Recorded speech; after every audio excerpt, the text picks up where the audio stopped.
This is all the reasons why you're not losing weight. My guess is if you're failing to lose weight, you most likely don't know one of these three things, because if you did know, you would have lost weight already. My name is Casey. I'm a CPT, a certified personal trainer.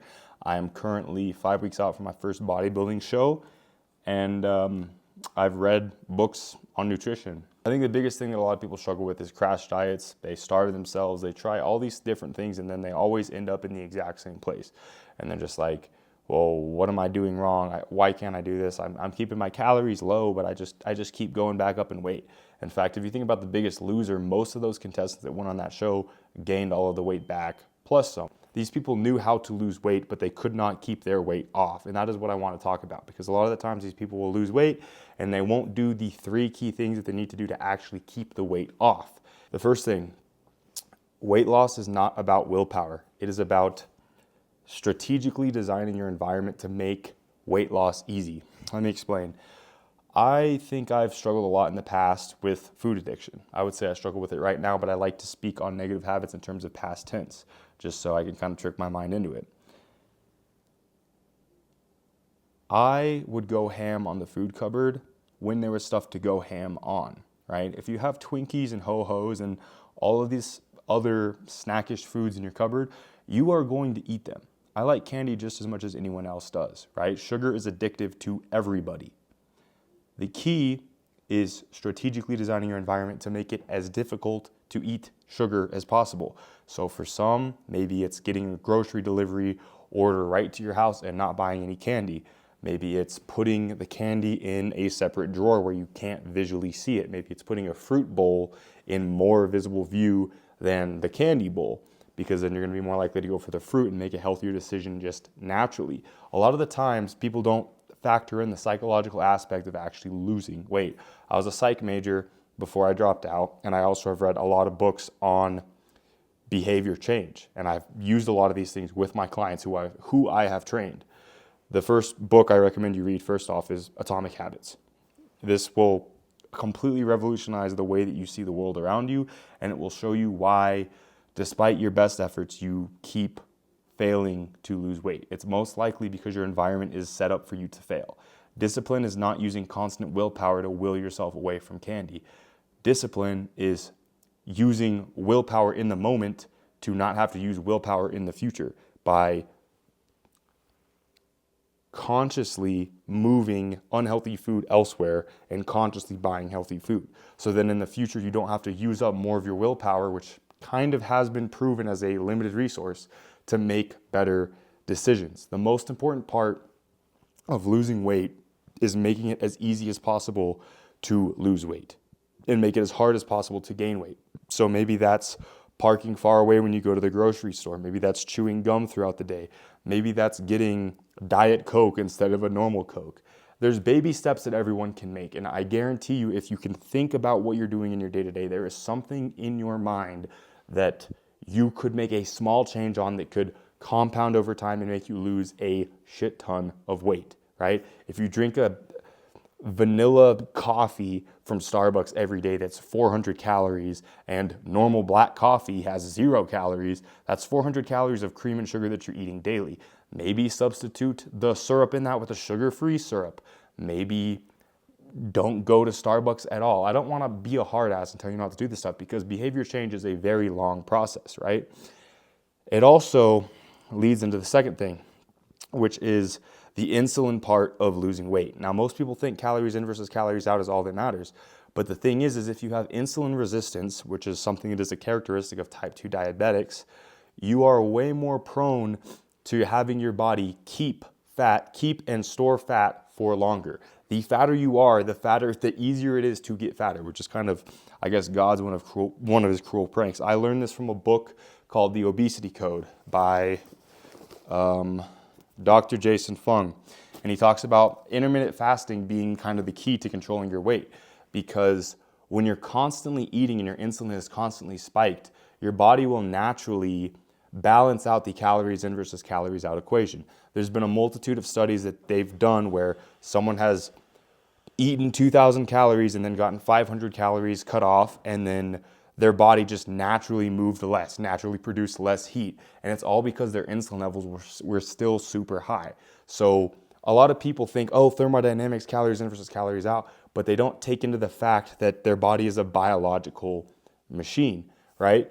It's not a closed system like thermodynamics are often tested on. There are various other factors that go into you actually losing weight that is more than just calories in, calories out.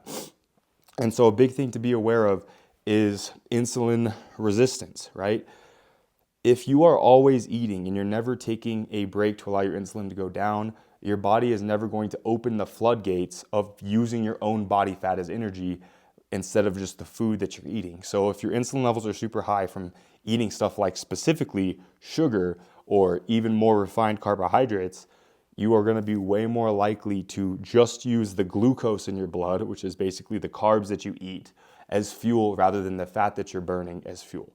Now, your body does always use a mix of carbs and body fat as fuel, but when your insulin is super high, you're more prone to using your blood sugar, glucose as energy instead of body fat. Whereas when you fast and you allow your insulin levels to go down, your body is going to be a lot more prone to keeping you less hungry, first off, because sugar spikes ghrelin in your body, which is basically your satiety hormone, which is kind of why you can feel full on food, and then dessert comes around and you get a second stomach, basically. It's because it activates your ghrelin in your brain, which is basically the hunger receptor that psychologically tells your body that you're still hungry, even though you clearly are not. If you're watching this video, like, you're not starving, obviously. Unless you are, I don't recommend it. That was a fucked up joke. Whatever. That's the big thing too, is insulin. And then the third one, it is going to be calories in versus calories out. It still does very much matter, but 95% of you losing weight is not doing way more exercise. It's getting your diet clean. It is cleaning up your diet. Okay. You need to understand that.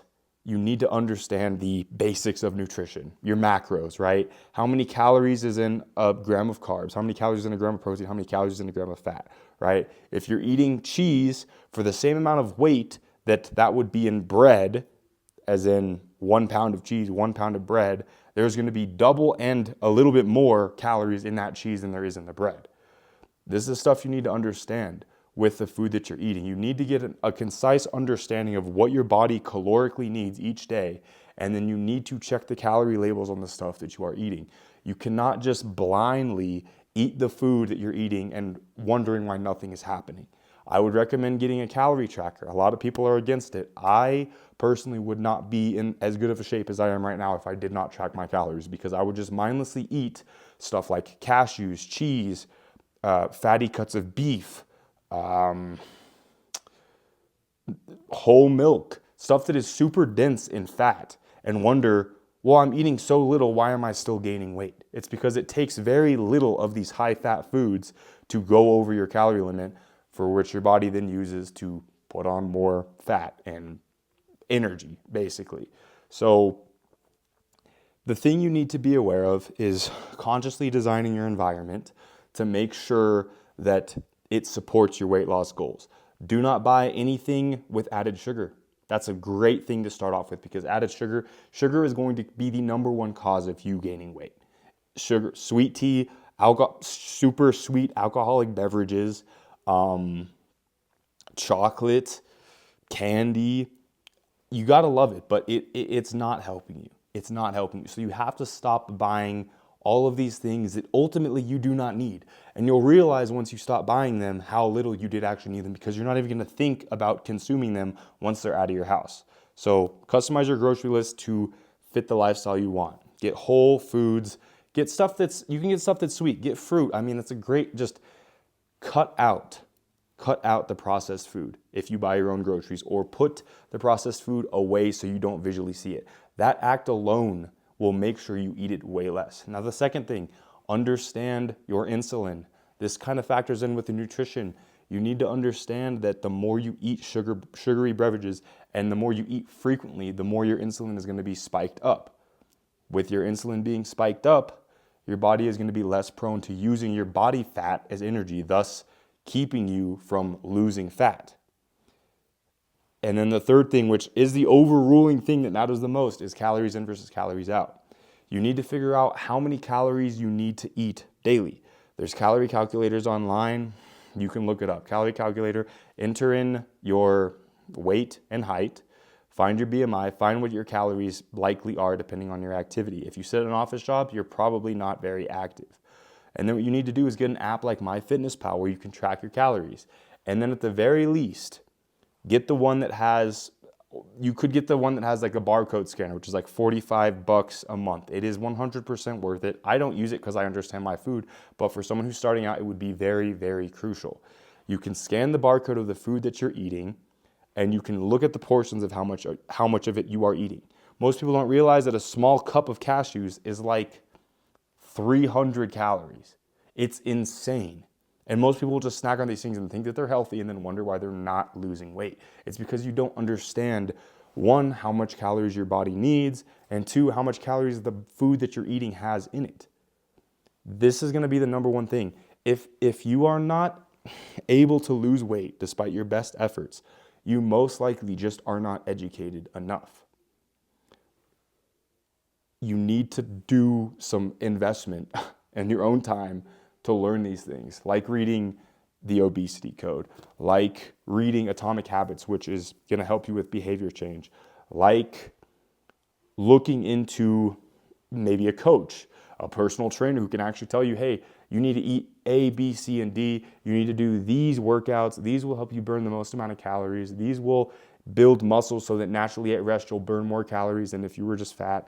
You need to invest, whether it's time, money, or energy, into losing weight, whether that's a personal trainer or that's books to read or that's videos to watch or notes to take. You need to tell yourself that this actually matters to you, because if it really does matter to you, you would fucking do something about it. And I don't want to be an asshat, because I have someone who has struggled with losing weight a lot. A very big thing for me is also just having a strong enough why. I told myself at the beginning of the year I'd compete in bodybuilding. Now I'm in the best shape of my life. So set a fucking goal. Learn how to set a SMART goal, which is a specific, measurable, achievable, relevant, and time-bound goal. I will be this weight by this date by doing A, B, C, and D. That's also something I go over in my program, as most personal trainers will, is they'll teach you how to set goals that actually register into your brain so that you consciously work on them rather than just having them as an afterthought and being like, oh, I've got this goal going on, even though you're not doing shit. Anyways, it's 9:16. I told myself I'd go to bed at like 9, but I also told myself I'd make this video. If you have any questions, leave an answer in the comments. If I said something incorrect, leave it in the comments too. I want this video to educate people. I want people to lose weight, because it fucking sucks not being in shape. It sucks being treated like you're less than a human, or feeling like you're less than a human because you're overweight. And that's not something that I want for anyone. And that's also why I'm a personal trainer, is because I used to be in that position. Anyways, boys, Casey Comer, I'm a personal trainer. If you check out my Instagram, you can message me anything there and I'll help you out. If you want some training from me, like some of my other clients, also let me know, because I'll help you out, bro. I'll get you in good shape. Peace.